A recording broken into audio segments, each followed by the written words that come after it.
Bismillahirrahmanirrahim. Assalamualaikum warahmatullahi wabarakatuh. Innal hamdalillah nahmaduhu wa nasta'inuhu wa nastaghfiruh wa na'udzu billahi min shururi anfusina wa sayyiati a'malina. May yahdihillahu fala mudilla lahu wa may yudlil fala hadiya lahu. Asyhadu an la ilaha illallah wahdahu la syarika lahu wa asyhadu anna Muhammadan 'abduhu wa rasuluh sallallahu alaihi wa ala alihi wa sallama tasliman katsira, amma ba'd. Allahumma 'allimna ma yanfa'una wanfa'na bima 'allamtana wa zidna ilman wa imanan wa aslih lana sya'nana kullah wa la takilna ila anfusina tarfata 'ain. Rabbi shrah li sadri wa yassir li amri wahlul 'uqdatam min lisani yafqahu qawli. Hadirin rahimani wa rahimakumullah. Kita melanjutkan pelajaran kita, pembahasan tentang rukun iman. Kita masih membahas rukun iman yang kelima, dan kita pertemuan yang sebelumnya baru saja selesai dari pembahasan terkait dengan padang mahsyar.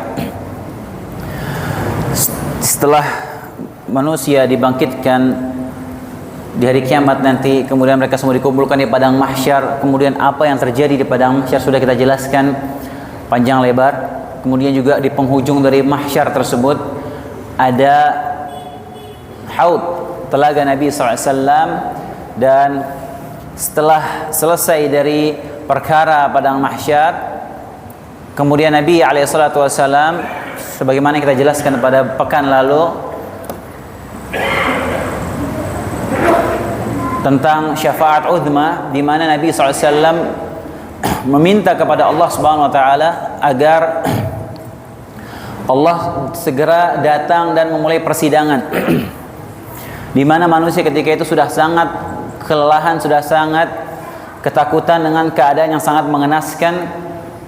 Dan dengan syafaat Nabi SAW dan permintaan beliau SAW dikabulkan oleh Allah Subhanahu Wa Taala, maka Allah pun datang dan memulai persidangan, yang mana itu kita kenal dengan istilah al-hisab.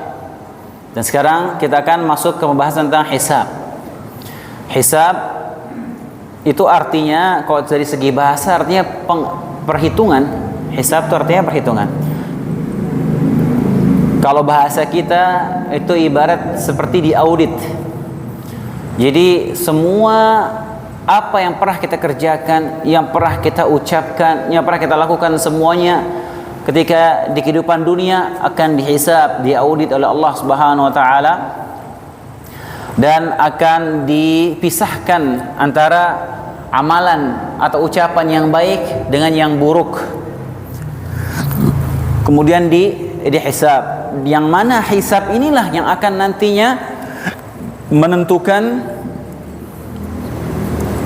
kita selanjutnya ke surga atau neraka. Ditentukan oleh hisab ini. Sebelum kita masuk ke pembahasan terkait poin-poin inti dalam masalah hisab, ada beberapa hal, beberapa kaidah-kaidah yang terkait dengan masalah hisab di hari kiamat nanti, yang perlu untuk kita sama-sama ketahui sebelum kita masuk ke dalam pembahasan hisab. Itu yang pertama, hadirin azinallahu wa iyyakum.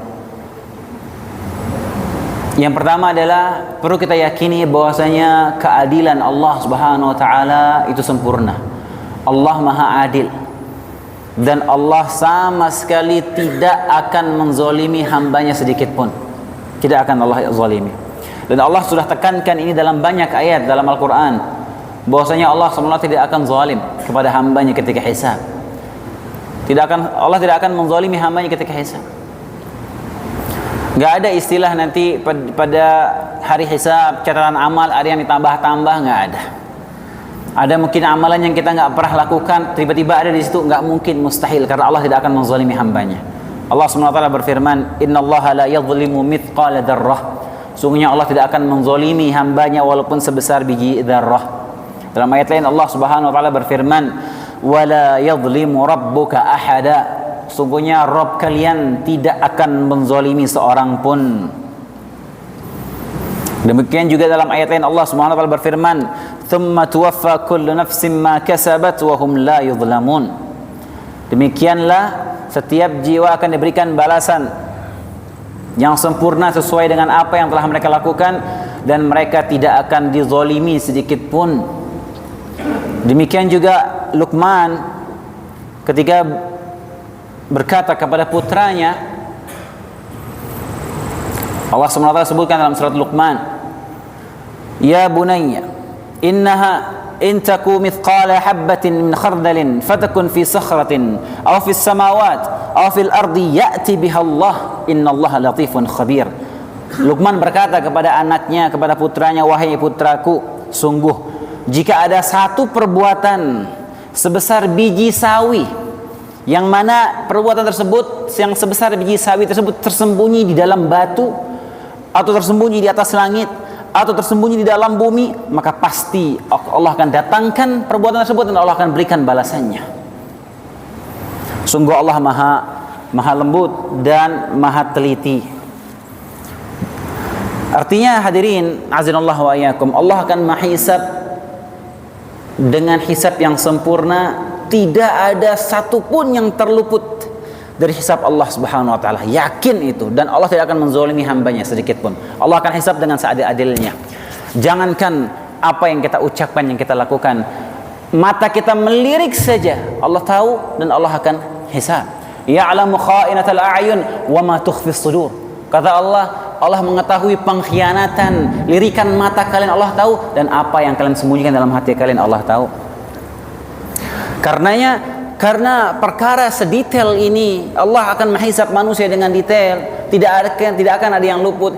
Nggak ada istilah mungkin amalan kita mungkin yang kecil sepele terus sia-sia begitu aja, nggak dihisab baik itu amalan baik atau amalan buruk, nggak ada hasilnya, nggak mungkin.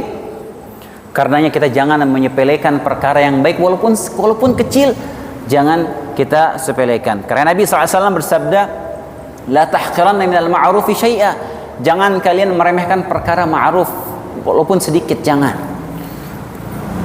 Walau antalqa akhaka biwajhin talik, walaupun kamu sekedar bertemu dengan saudaramu dengan wajah yang berseri senyum, itu kebaikan akan dihisab, diberikan balasan oleh Allah Subhanahu wa taala. Cuman sekedar senyum sama orang lain. Perkara-perkara yang kita anggap sepele bisa jadi karena sebab itu kita masuk surga. Jangan kira misalnya kita ada kotoran sedikit di masjid, kita pungut, kita bawa keluar, terus itu akan sia-sia di catatan amal kita. Nggak mungkin. Itu akan diberikan balasannya oleh Allah Subhanahu wa taala. Karenanya amalan sekecil apapun, kebaikan sekecil apapun, walaupun yang paling ringan aja, sekedar kita senyum ketika bertemu dengan saudara kita muslim, itu akan Allah berikan balasannya. Karena dalam hadis Nabi SAW bersabda, "Ittaqun nar walau bisyiqqi tamrah." Jagalah diri kalian dari api neraka, walaupun hanya dengan bersedekah separuh kurma. Kurma dibelah, setengah kurma, sedekah pakai itu. Kata Nabi SAW, kalian jauhkan diri kalian dari neraka walaupun dengan bersedekah setengah kurma. Sangat sepele, sangat kecil, tapi itu bisa menjadi sebab kita dijauhkan dari api neraka. Itu yang pertama hadirin. Harus kita pahami sebelum kita bahas masalah hisab ini, bahwasanya Allah itu maha adil dan tidak akan ada yang luput dari perhitungan Allah Subhanahu wa taala. Baik itu kebaikan yang kecil maupun keburukan yang kecil. Walaupun itu dosa-dosa yang sangat kecil sekalipun, jangan kira nggak ada efeknya di yaumil hisab nanti. Ada catatannya. Makanya jangan orang terkadang dia ngeremehkan dosa kecil. Ketika misalnya dia tahu masalah ini permasalahan dosa, dia mungkin belum bisa meninggalkan. Terus dia nanya, "Afwan Ustaz, ini dosa besar atau dosa kecil?" Nggak benar pertanyaannya ini. Kalau kita bilang oh ini termasuk dosa kecil, oh ya alhamdulillah aman. Ini nggak benar seperti ini ya. Bahaya ya. Kalau orang dia terbiasa meremehkan dosa kecil, dia akan meremehkan dosa besar suatu saat. Orang kalau dia terbiasa meremehkan perkara syubhat, suatu saat dia akan meremehkan perkara yang haram. Itu sudah begitu, sudah sunnatullah seperti itu. Makanya jangan kita meremehkan dosa juga walaupun dosa itu kecil ya.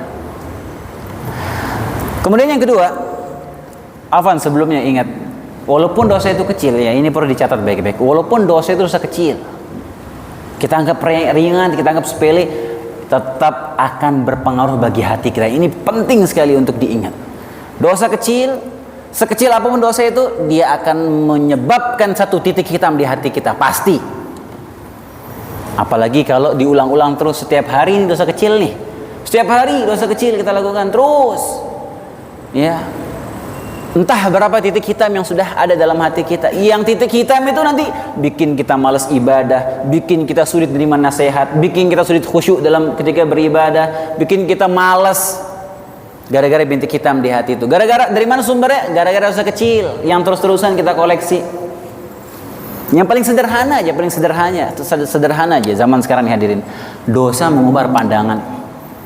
Saking biasanya kita mengumbar pandangan seakan-akan itu perkara yang lumrah, nggak berdosa. Jangan kira nggak dosa. Kita melihat perkara-perkara yang haram, melihat aurat-aurat wanita, itu dosa. Itu bukan perkara yang legal. Itu tetap akan dihisab dan itu akan mengotori hati kita. Makanya harus kita, lisan kita ini jangan lepas dari beristighfar kepada Allah Subhanahu wa taala. Emang sulit zaman sekarang, sulit. Orang yang bisa menjaga pandangannya zaman sekarang, apalagi anak muda, ini orang luar biasa zaman sekarang. Itu yang pertama hadirin. Yang kedua, terkait masalah hisab, yaitu tidak ada yang menanggung dosa orang lain. Dalam Islam tuh nggak ada istilah nanggung dosa orang lain, itu dalam Islam tidak ada.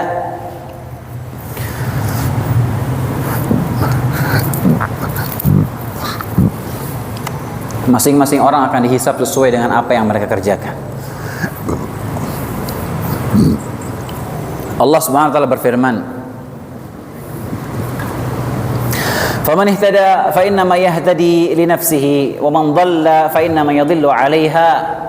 Barang siapa yang berbuat sesuai dengan petunjuk Allah, maka sungguhnya itu untuk keselamatan dirinya sendiri. Dan barang siapa yang tersesat, maka sungguhnya kerugiannya itu bagi dirinya sendiri. Wala taziru waziratun wizra ukhra wa ma kunna mu'adzibin hatta nab'atha rasula. Kemudian kata Allah, dan seorang yang berdosa tidak dapat memikul dosa orang lain, tapi kami tidak akan menyiksa sebelum kami mengutus seorang rasul. Maka kita jangan khawatir dengan dosa orang lain selagi kita tidak ada andil dalam dosa tersebut. Kalau kita ada andil dalam terjadinya sebuah maksiat, sebuah dosa, maka tentunya kita akan juga mendapatkan dosa dari perkara yang orang lain kerjakan. Misalnya kita yang memotivasi orang lain untuk berbuat maksiat, kita yang membantu orang lain berbuat dosa, berbuat maksiat, atau bahkan mungkin kita yang menyuruh, maka jelas kita akan mendapatkan dosanya. Bahkan itu dosa jariyah akan terus berjalan bagi kita. Dosa jariyah akan berjalan ketika mengajarkan perkara-perkara yang enggak benar. Waliyadzubillah. Kemudian juga Allah SWT berfirman dalam surat An-Najm, "An lam yunabba bima fi suhufi Musa wa Ibrahim alladhi waffa alla taziru waziratun wizra ukhra." Ataukah belum diberitakan kepadanya apa yang ada dalam lembaran-lembaran Musa dan lembaran-lembaran Ibrahim yang selalu menyempurnakan janji bahwa seorang yang berdosa tidak akan memikul dosa orang lain. Bahkan dosa antara orang tua dengan anaknya pun tidak saling menanggung. Ingat dengan syarat tadi, tidak ada andil dalam dosa tersebut. Jadi kalau anak sudah dewasa, sudah mumayyiz, sudah bisa diarahkan, sudah bisa membedakan mana baik dan benar, dan dia orang tuanya sudah membimbing, sudah mengarahkan mana yang benar, sudah berusaha dia mendakwahkan, menjauhkan anaknya, keluarga dari api neraka, kemudian keluarganya tersebut atau anaknya tersebut melakukan kesalahan, berbuat dosa, maka orang tuanya enggak ada tanggungan di situ. Dia sudah mendakwahkan, dia sudah mencegah. Kita tidak dituntut 24 jam mengontrol anak kita, keluarga kita. Misalnya di luar rumah anaknya bermaksiat, misalnya wa'iyadzubillah, berbuat dosa, sementara orang yang sudah mengajarkan, sudah membimbing, maka enggak ada istilah orang tuanya akan menanggung, enggak ada itu dalam Islam. Dia akan menanggung dosanya sendiri, kecuali dia ada andil di situ. Kecuali misalnya seorang orang tua dia mengizinkan anak wanitanya keluar tanpa dengan membuka aurat misalnya, silahkan, nggak apa-apa, boleh, orang tuanya tanggung dosa itu. Kecuali kalau misalnya itu larang, perintahkan anaknya menutup pakaian, menutup aurat, kemudian di luar misalnya anaknya lepas, dia nggak ada tahu, dia nggak ada tanggungan di situ. Kemudian Allah SWT berfirman, walladzina amanu wattaba'atuhum dzurriyyatuhum biimanin alhaqna bihim dzurriyyatuhum wama alatnahum min 'amalihim min syai' kullu imri'in bima kasaba rahin. Dalam surat At-Tur Allah SWT berfirman, dan orang-orang yang beriman, perhatikan ayat ini, orang-orang yang beriman serta anak cucu mereka yang mengikuti mereka dalam keimanan, kami pertemukan mereka dengan anak cucu mereka dalam surga, dan kami tidak mengurangi sedikit pun pahala amal kebajikan mereka. Setiap orang terikat dengan apa yang mereka kerjakan, kata Allah SWT. Jadi Allah bahas ini antara orang tua dan anak cucunya. Dan kelebihannya ketika kita punya orang tua yang soleh atau anak yang soleh, kalau mungkin kita sebagai orang tua, ya mungkin kesolehan kita standar, terus kemudian kita mendidik anak kita menjadi anak yang soleh luar biasa, yang dia kesolehannya di atas kita misalnya. Kita mungkin sebagai orang tua nggak hafal Quran, tapi kita didik anak kita menjadi seorang penghafal Quran. Kita didik anak kita menjadi seorang yang menghidupkan sholat malam misalnya, yang dia selalu puasa sunnah. Intinya dia jadi anak yang lebih soleh dari kita. Dan insya Allah kemudian di hari akhirat nanti surganya dia lebih tinggi dari orang tuanya. Dia bisa angkat orang tuanya ke derajatnya dia di surga, tanpa mengurangi pahalanya si anak ini. Jadi nggak ada, bukan ini orang tua di derajatnya di bawah, anaknya di sini, ntar supaya cepat ketemu anaknya turunin dikit supaya orang tuanya nggak seperti itu. Diangkat orang tuanya mengikuti derajat anaknya di surga. Sebaliknya orang tua soleh, dia punya anak yang mungkin nggak sesoleh dirinya, kemudian derajatnya lebih tinggi di surga, dia bisa angkat derajat anak cucunya mengikuti derajatnya di surga. Ini luar biasanya ayat yang Allah sebutkan dalam surat At-Tur ini. Kemudian di akhir ayat Allah sebutkan setiap orang terikat dengan apa yang dikerjakannya. Artinya perbuatan dosa tanggung masing-masing. Nggak ada istilah menanggung dosa dalam agama Islam, nggak ada.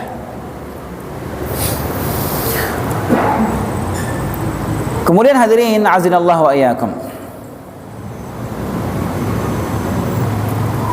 apabila perbuatan dosa tersebut emang dia ada andil di situ, maka dia akan menanggung dosanya dan orang-orang yang mengerjakan perbuatan dosa tersebut ila yaumil qiyamah, sampai hari kiamat.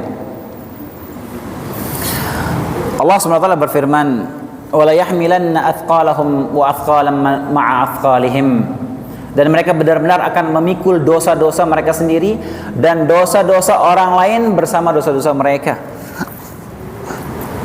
Wala yas'alunna yaumal qiyamati amma kanu yaftarun, dan mereka akan ditanya, pasti akan ditanya pada hari kiamat tentang kebohongan yang mereka ada-adakan. Dalam ayat ini Allah berfirman, wa min awzaril ladzina yudhillunahum bighairi ilmin ala sa'a ma yazirun, dan sebagian dosa-dosa orang yang mereka sesatkan, yang mereka tidak mengetahui sedikit pun, tidak ada ilmu di situ, ingatlah alangkah buruknya dosa yang mereka pikul itu. Dan ini bahayanya menyesatkan orang lain. Ini bahayanya memberikan contoh buruk kepada orang lain ketika itu diamalkan, dan ini diamalkan terus menerus, misalnya turun temurun. Orang yang menjadi pemicu dosa tersebut yang pertama kali akan terus mendapatkan dosanya.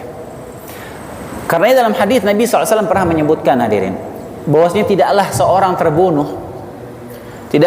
terbunuh di muka bumi ini kecuali anak Adam yang pertama akan mendapatkan bagian dari dosanya. Syuf, dosa pembunuhan, karena pertama kali yang melakukan itu anak Adam.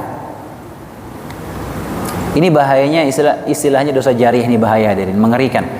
Pada saat dia sudah meninggal dunia, terus dosanya itu berjalan. Ada kisah di negeri Arab, seorang anak muda. Anak muda ini dia langganan film porno. Langganan film porno yang dikirimkan rutin ke HP-nya dia, entah setiap pekan atau setiap bulan. Intinya dia update ini karena langganan di suatu website tertentu, dikirimkanlah video-video porno itu ke HP-nya dia setiap pekan atau setiap bulan rutin. kemudian dia forward secara otomatis ke HP teman-temannya video porno ini. Subhanallah, qadarullah, ini orang meninggal dunia sudah dikuburkan, dia terus masih berjalan, ini film porno berjalan secara otomatis kekirim ke teman-temannya. Antum bayangkan ada. Wal'iyadzubillah. Na'udzubillah. Makanya jangan sampai kita meninggalkan sisa-sisa buruk di kehidupan dunia ini. Sebaliknya kita disuruh meninggalkan perkara-perkara yang baik, amal-amal jariyah.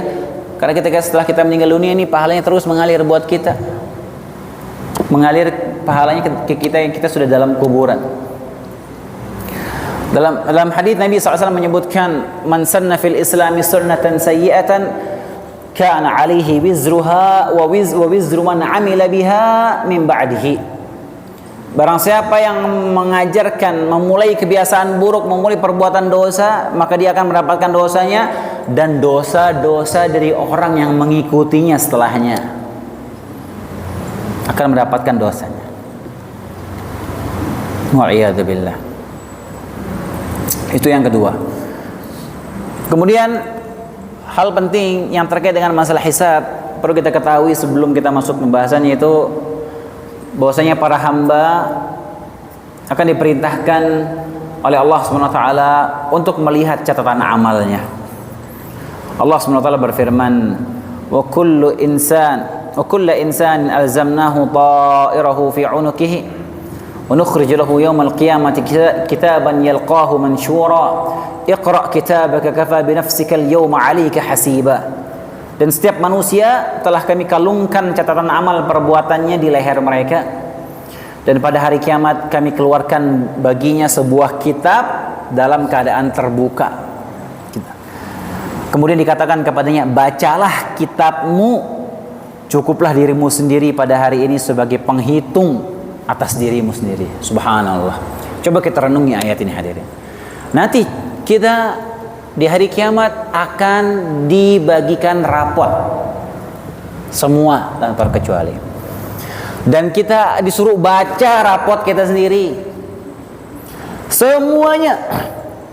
Kita bisa lihat di situ apa yang kita lakukan, dan kita disuruh didatangkan kitab catatan amal kita dalam keadaan terbuka. Kemudian dikatakan kepada kita, baca ini, cukup kamu sebagai penghitung dirimu sendiri.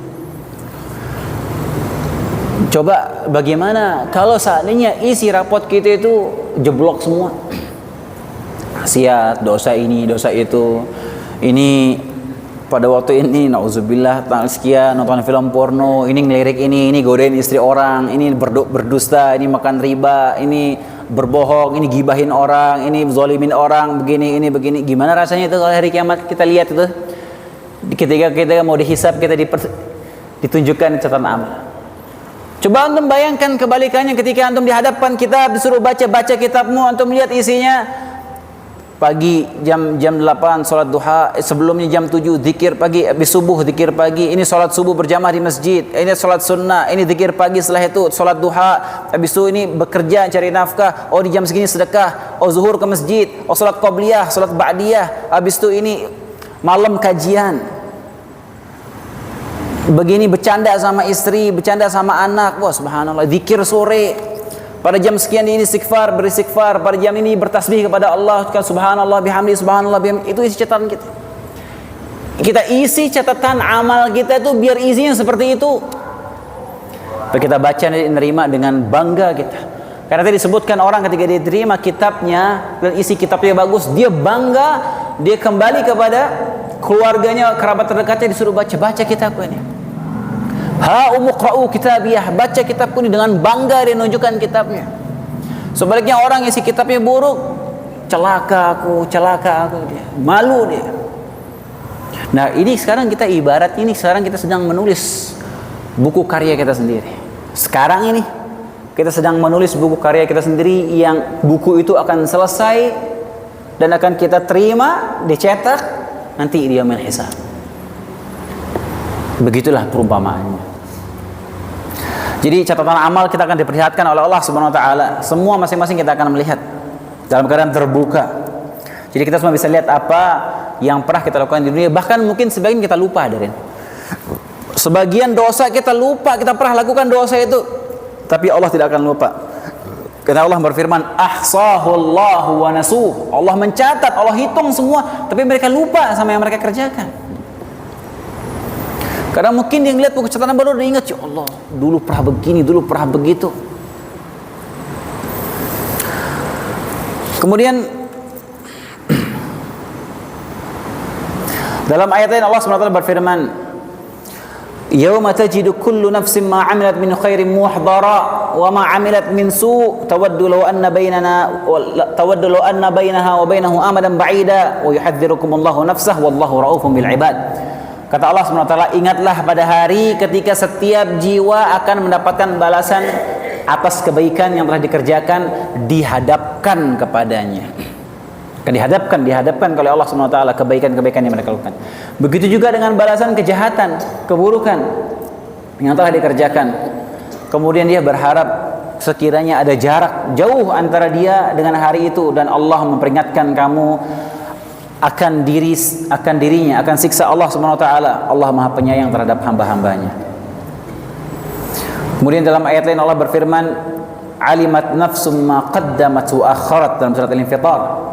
Maka setiap orang, setiap jiwa, dia akan mengetahui apa yang telah dikerjakan dan apa yang dilalaikannya.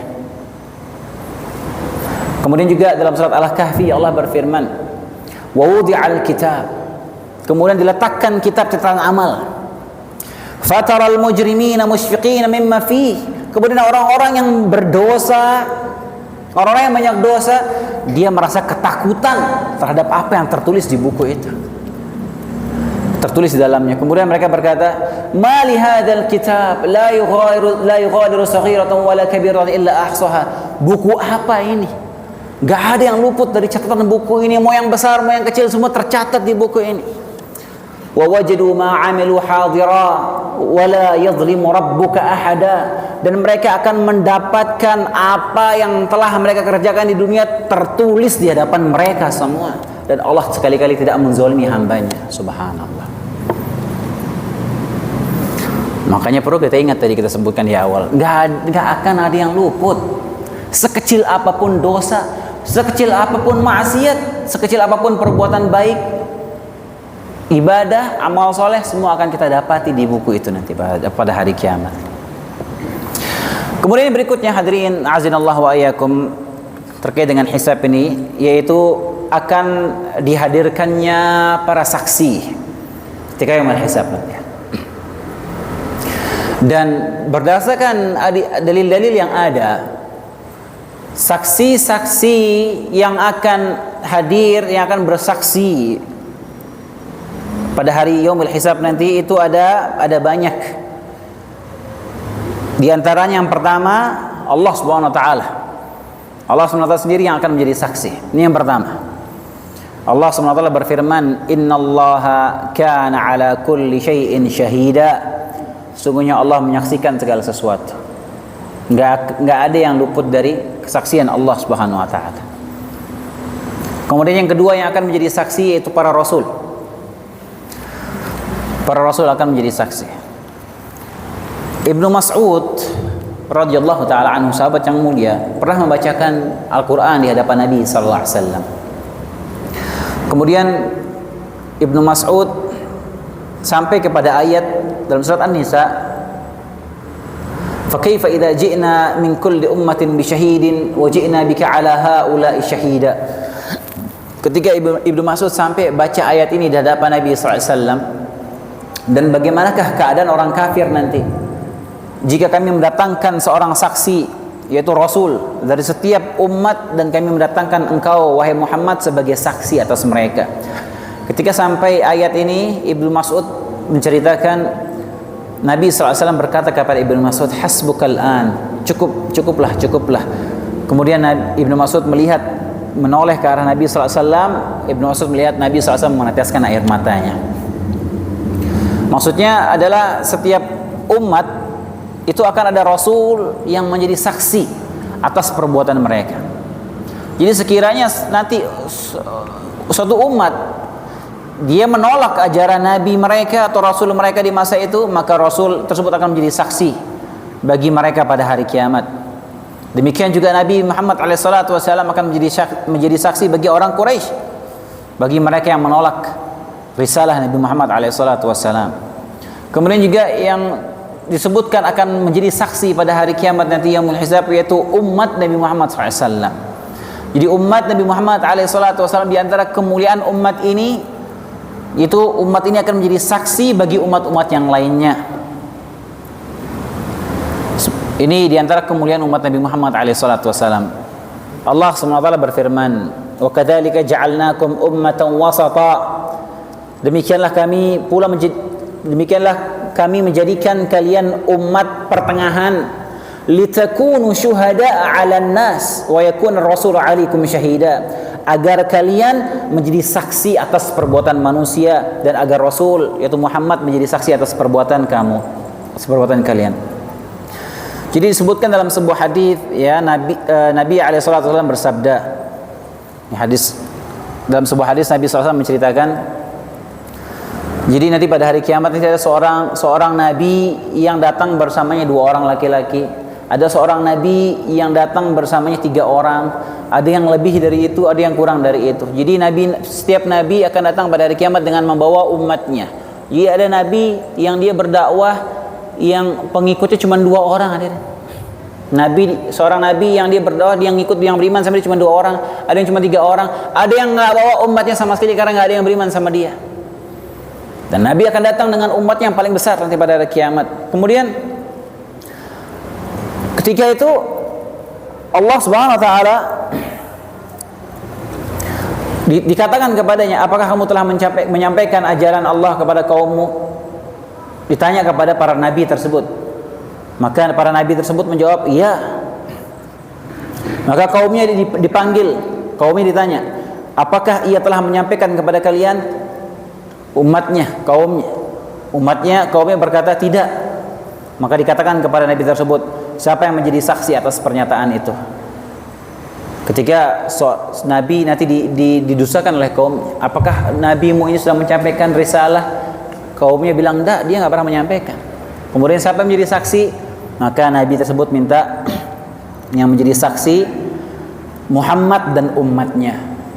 Kemudian umat Muhammad dipanggil dan ditanya, apakah nabi tersebut, Nabi Fulan telah menyampaikan? Maka umat Nabi Muhammad alaihissalam menjawab, iya. Maka dikatakan kepada umat Nabi Muhammad, dari mana kamu tahu? Dari mana ilmumu? Tahu dari mana kalau nabi ini telah menyampaikan risalah? Maka umat Nabi Muhammad alaihissalam menjawab, karena Nabi kami Muhammad alaihissalam telah memberitahukan kepada kami bahwa para nabi telah menyampaikan risalah dan kami mempercayai Nabi Muhammad alaihissalam. Ini di antara kemuliaan umat Nabi Muhammad. Umat Nabi Muhammad akan menjadi saksi nanti pada hari kiamat. Kemudian juga di antara yang menjadi saksi di yaumil hisab nanti ada para malaikat. Allah SWT berfirman, wa yaqulul ashhadu haula'i alladziina kadzabu ala rabbihim ala la'natullahi 'alal zalimin. Dan para saksi, al-ashhad di sini para saksi, maksud dalam ayat ini adalah para malaikat. Para saksi berkata, orang-orang inilah yang telah berbohong terhadap Tuhan mereka. Ingatlah, laknat Allah ditimpakan kepada orang-orang yang zalim. Jadi malaikat juga menjadi saksi. Kemudian juga yang akan menjadi saksi pada yaumil hisab nanti bumi. Bumi ini yang kita pijak, kita tempati, akan menjadi saksi atas kemaksiatan dan ibadah yang kita kerjakan di atasnya. Semakin banyak letak kita, tempat kita melaksanakan ibadah, maka akan semakin banyak saksi. Allah SWT berfirman, yauma idzin tuhadditsu akhbaraha. Pada hari itu bumi akan menyampaikan kabarnya, beritanya. Bumi bersaksi. Kemudian juga akan menjadi saksi pada yaumil hisab nanti, yaitu tangan, kaki, bahkan kulit kita sendiri akan menjadi saksi di hadapan Allah Subhanahu wa taala. Allah Subhanahu wa taala berfirman, al-yauma nakhtimu ala afwahihim wa tukallimuna aydihim wa tashhadu arjuluhum bima kanu yaksibun. Dan pada hari itu nanti pada yaumul hisab akan ditutup mulut mereka. Kemudian tangan mereka akan berkata kepada kami dan kaki mereka akan memberikan kesaksian terhadap apa yang telah mereka kerjakan. Kulit juga akan berbicara. Kulit kita akan menjadi saksi di hadapan Allah Subhanahu wa taala. Allah Subhanahu wa taala sebutkan, wa qalu li juludihim lima syahidtum alaina. Mereka berkata kepada kulit mereka, ngomong sama kulit mereka sendiri, kenapa kamu menjadi saksi terhadap kami? Qalu antaqana Allahu alladhi antaqa kulla syai' wa huwa khalaqakum awwala marrah wa ilaihi turja'un. Kemudian kulit menjawab, yang menjadikan kami dapat berbicara adalah Allah yang juga menjadikan segala sesuatu dapat berbicara, dan dialah yang menciptakan kamu dari pertama kali dan hanya kepadanya lah kalian akan dikembalikan. Kemudian yang berikutnya terkait dengan hisab, yaitu cara perhitungan pahala dan dosa. Ini penting, perhatikan hadirin. Lihat bagaimana baiknya Allah Subhanahu wa taala kepada kita, hadirin. Yang akan dihisab oleh Allah Subhanahu wa taala tentunya kebaikan dan keburukan. Tapi bagaimana cara menghitung kebaikan dan keburukan tersebut? Adapun amalan ibadah, kebaikan, amal saleh, ibadah itu akan dilipat gandakan oleh Allah Subhanahu wa taala minimal 10 kali. Maksimal bisa 700 kali atau bahkan lebih dari itu. Syuf, satu amal soleh kita kerjakan enggak dihitung satu, dilipat gandakan 10 kali oleh Allah Subhanahu wa taala, minimal bisa sampai 700 kali lipat. Tapi kalau perbuatan dosa hanya dihitung satu oleh Allah Subhanahu wa taala. Lihat bagaimana baiknya Rabbul Alamin. Makanya disebutkan, hadirin, kalau orang yang ketika dia ditimbang amal soleh dan keburukannya lebih berat keburukannya, sudah seperti itu, berarti ini orang sudah emang kebangetan. Nah ya benar, sudah kelewatan orang seperti ini. Sudah amalnya dilipat gandakan 10 sampai 700 kali lipat, sementara keburukan cuma dihitung satu, masih lebih berat keburukannya, berarti ini orang emang pantas di neraka.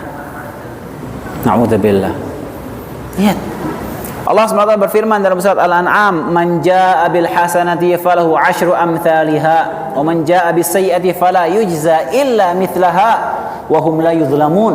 Kata Allah SWT, barang siapa yang berbuat kebaikan, maka dia akan mendapatkan 10 kali lipat amalannya, dan barang siapa yang berbuat keburukan, maka dia tidak akan dibalas kecuali seimbang dengan keburukan tersebut, dan mereka sekalipun tidak dizalimi oleh Allah Subhanahu wa taala.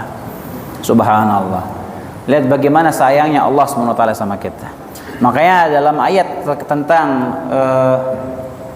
bersedekah, mathalul ladzina yunfiquna amwalahum fi sabilillahi kamathali habbatin anbatat sab'a sanabila fi kulli sunbulatin mi'atu habbah wallahu yudha'ifu liman yasha.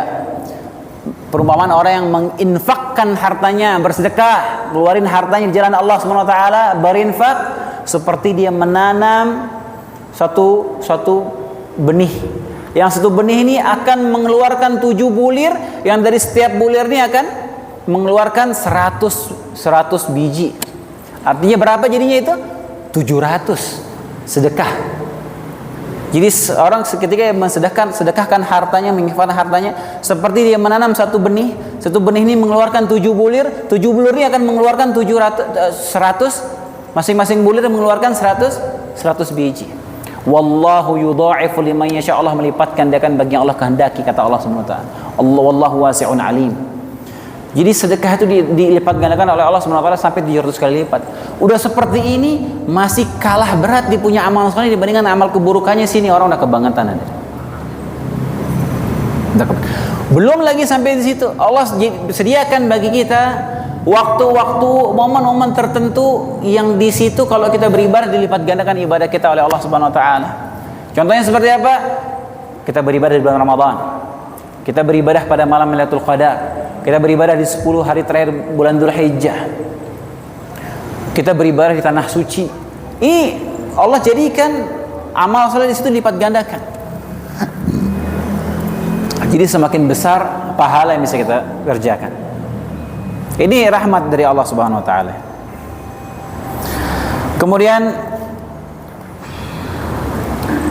yang terakhir sebelum kita tutup, dan ini yang luar biasa, hadirin, luar biasa yang satu ini. Ya, kabar gembira bagi kita semua. Sebagian orang akan ada yang dosanya, keburukannya yang sudah dikumpulkan akan dikonversi oleh Allah Subhanahu wa taala menjadi amalan kebaikan yang akan memberatkan timbangan amal solehnya. Dan ini luar biasa, hadirin. Siapa mereka? Yaitu orang-orang yang berdosa, kemudian dia bertaubat kepada Allah dengan taubat yang benar, dia memperbaiki keimanannya, memperbaiki amal solehnya, maka dosa-dosa tersebut akan dirubah menjadi kebaikan oleh Allah Subhanahu wa taala yang akan memberatkan amal solehnya. Allah sebutkan dalam surat Al-Furqan ayat 70. Kata Allah Subhanahu wa taala, "Illa man taba." Setelah Allah menyebutkan dosa-dosa paling besar. Dosa-dosa yang paling besar Allah sebutkan, dosa syirik, dosa membunuh, dosa berzina. Kemudian kata Allah Subhanahu wa taala, "Illa man taba." Yang melakukan dosa-dosa besar itu semuanya akan mendapatkan balasannya azab. Illa man taba, kata Allah, kecuali yang bertaubat, wa amana, dia beriman, wa amila amalan salihah, dan mereka dia melakukan amal-amal saleh, fa ulaika yubaddilullahu sayyi'atihim hasanat wa kana Allahu ghafurur rahim. Mereka adalah orang-orang yang akan Allah rubah keburukan mereka menjadi kebaikan. Sungguhnya Allah Maha Pengampun dan Maha Penyayang. Subhanallah. Ya, ini luar biasa ini. Ini diantara keutamaan orang yang bertaubat, dosa-dosanya, kok benar taubatnya, dia memperbaiki diri, dosa-dosanya sudah dikumpulkan, akan Allah rubah menjadi pahala, akan memberatkan amal solehnya. Kita cukupkan dari sini, insyaallah kita lanjutkan pekan depan. Subhanakallahumma bihamdika, asyhadu an la ilaha illa anta, astaghfiruka wa atubu ilaik. Assalamualaikum warahmatullahi wabarakatuh.